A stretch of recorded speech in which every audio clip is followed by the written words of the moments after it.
आज की सबसे बड़ी खबर के साथ जो कि संसद से आई है, डॉक्टर भीमराव अंबेडकर के कथित अपमान की लड़ाई अब धक्का मुक्की के स्तर पर पहुंच चुकी है। आज संसद भवन परिसर में बीजेपी और कांग्रेस के सांसदों के बीच धक्का मुक्की हुई।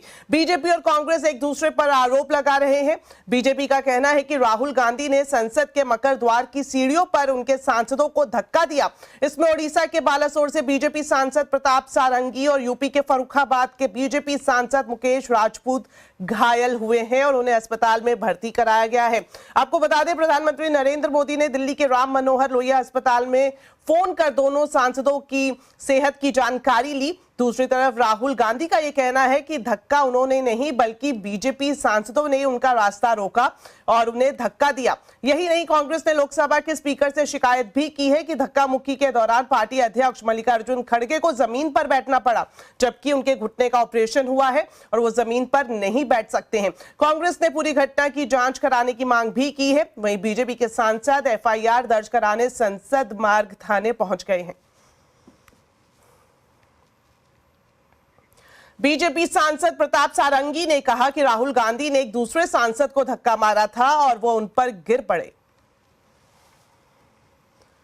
मैं खड़ा हुआ था, राहुल गांधी एक एमपी को धक्का लगा, मेरे ऊपर गिर पड़ा और मैं नीचे गिर गया। किसने धक्का मारा? राहुल गांधी ने? हाँ, राहुल गांधी ने। राहुल गांधी ने धक्का मारा? राहुल गांधी। कौन सी जगह पे सर?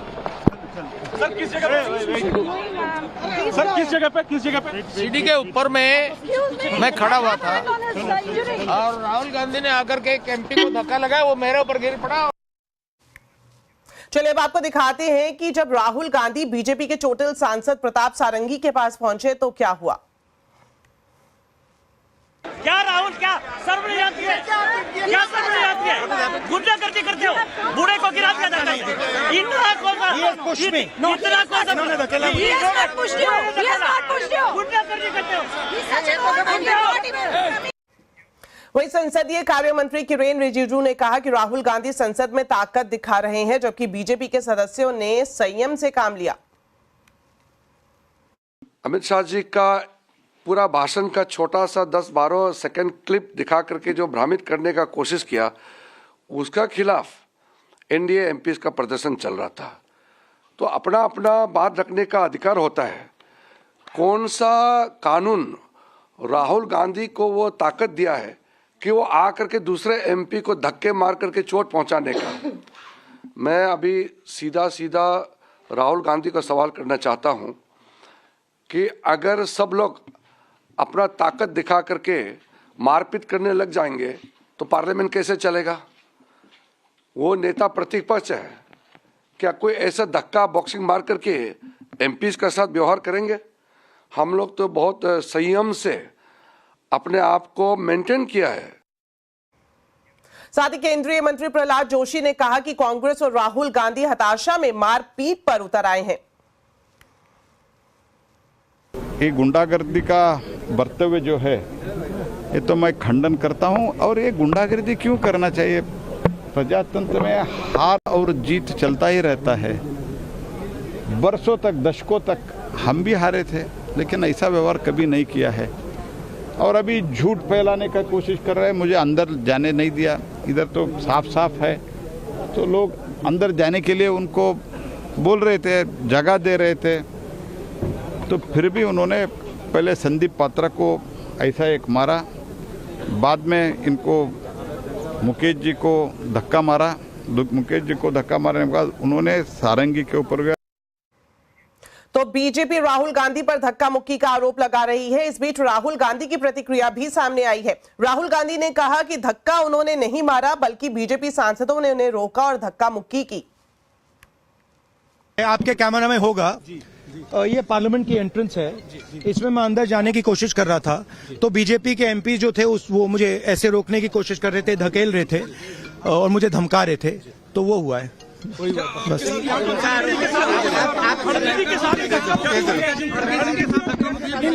देखिए हाँ किया है मगर ठीक है कोई मतलब धक्का मुक्की से हमें कुछ होता नहीं है। मगर ये एंट्रेंस है पार्लियामेंट हाउस की और हमारा अधिकार है अंदर जाने का, और बीजेपी के जो मेंबर्स हैं वो हमें अंदर जाने से रोक रहे थे। वहीं प्रियंका गांधी का कहना है कि बीजेपी अंबेडकर और संविधान के खिलाफ है और साजिश के तहत राहुल गांधी के साथ धक्का मुक्की की गई है। अगर आप सोचते हैं, अगर इस देश की जनता सोच रही है कि ये लोग संविधान की रक्षा करेंगे, अगर आज भी इस देश की जनता किसी भी कंफ्यूजन में है तो कंफ्यूजन दूर हो जाए। इनकी असली जो भावना है वो निकल गई अमित शाह जी की बातों में। इनकी असली भावना आज आपको दिख गई यहाँ पे, जहाँ पे ये हिंसक भावना रख रहे हैं। इनके मुंह से जय भीम निकल भी नहीं सकता। मैं इनको चैलेंज करती हूँ बीजेपी की एमपी से, यहाँ खड़े होकर जय भीम बोले। तो अंबेडकर के नाम पर हो रही लड़ाई आखिर क्यों हाथापाई पर आ गई है? आज आवाज अड्डा में इसी पर होगी बड़ी चर्चा शाम 7:57 पर।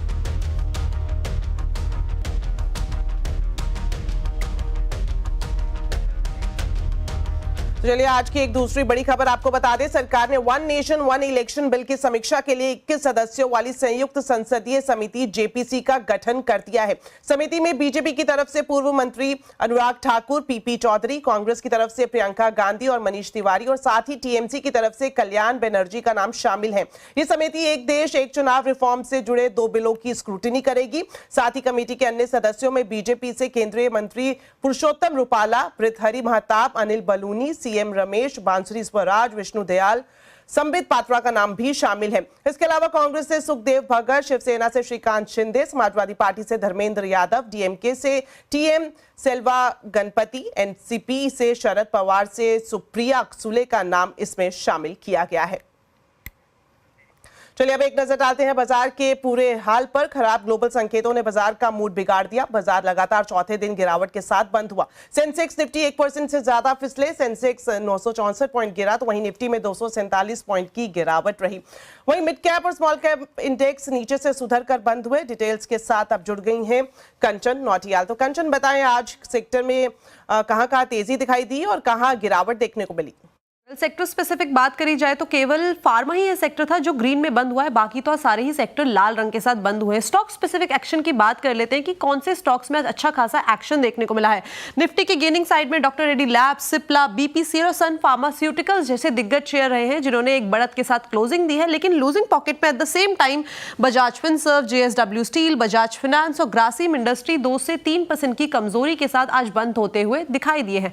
मिड कैप में कैसा एक्शन रहा है उस पर भी नजर डालते हैं। ऑरेकल फाइनेंशियल में करीबन 3.5%, ल्यूपिन 3%, बीएससी लिमिटेड में करीब 3% और मैनकाइंड फार्मा में 2.5% का एक इजाफा देखने को मिला है। लूजिंग पॉकेट में देखा जाए तो कमिंस में 5% की गिरावट, भारतीय हेक्साकॉम करीबन 0.25%, डिलीवरी में करीबन 3.25% और साथ ही साथ भारत डायनामिक्स आज करीबन 3% की कमजोरी के साथ बंद हुआ है।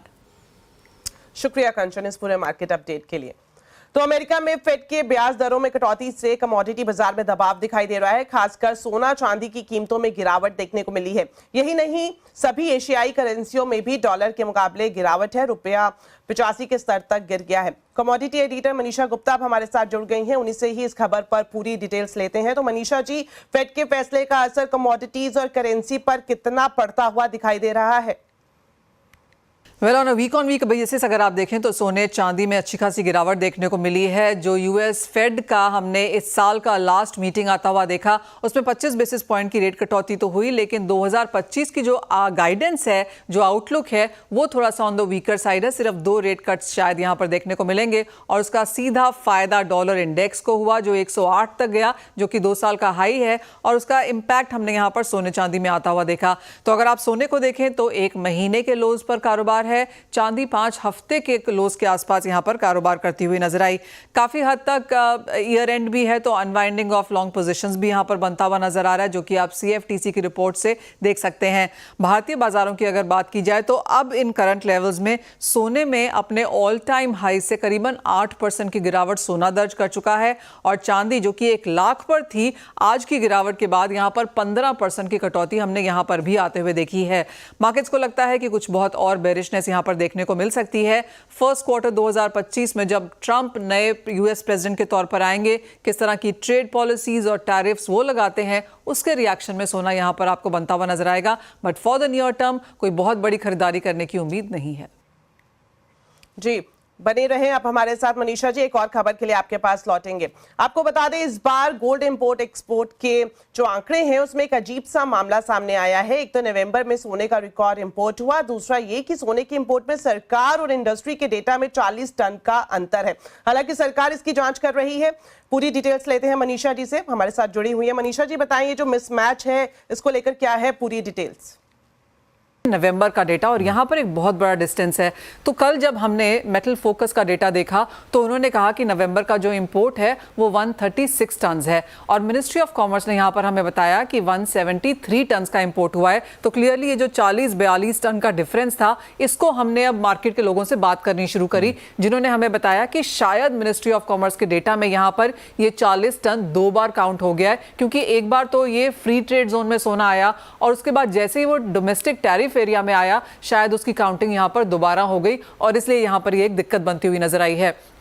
क्लियरली हमने एक बहुत बड़ी हेडलाइन यहां पर सोने की तरफ से आते हुए देखी कि ट्रेड डेफिसिट रिकॉर्ड हाइस पर है, रुपए में उस वजह से यहां पर गिरावट देखने को मिली। और कल जैसे जैसे ये डेटा सामने आता गया और हमने मिनिस्ट्री को भी ये डेटा भेजा, हमने क्वेरीज भी वहां पर करी और शाम तक फाइनली ये खबर सरकार की तरफ से आई कि वो यहाँ पर प्रोबेबली, और ये गवर्नमेंट सोर्सेज के थ्रू है, डायरेक्टली यहाँ पर कोई इन्फॉर्मेशन अभी भी नहीं है, लेकिन वो इसे देख जरूर रहे हैं क्योंकि कस्टम का डेटा आपको यहाँ पर देखना होगा। जो सोना एक बार आया है वो वहां पर काउंट हो जाएगा तो उससे क्लैरिटी आ जाएगी। तो जो फाइनल नंबर्स निकल के आ रहे हैं, जो वो फ्यू बिलियंस डॉलर्स की बात यहां पर की जा रही है, बाजार ने तो ये भी कहा कि जुलाई में जब ड्यूटी कट हुई है तो उसके बाद बहुत ज्यादा इंपोर्ट यहां पर आया और शायद तभी से यहां पर गणित डगमगाया है, लेकिन ऐसा नहीं हुआ। जो मेजर डिफरेंस है वो यहां पर नवंबर में है और वो भी इसलिए क्योंकि इतना ज्यादा इंपोर्ट हुआ और इतनी बड़ी ज्यादा वहां पर डिस्पैरिटी आई तो उसकी वजह से यहां पर सबकी नजर गई है। तो अब माना यह जा रहा है कि एक बार कॉमर्स ऑफ मिनिस्ट्री और कस्टम का डेटा जब यहां पर वापस से रिकैलकुलेट किया जाएगा तो शायद हम यहां पर ये नंबर थोड़ा घटता हुआ देखेंगे। शुक्रिया मनीषा जी इन दोनों खबर पर जानकारी देने के लिए।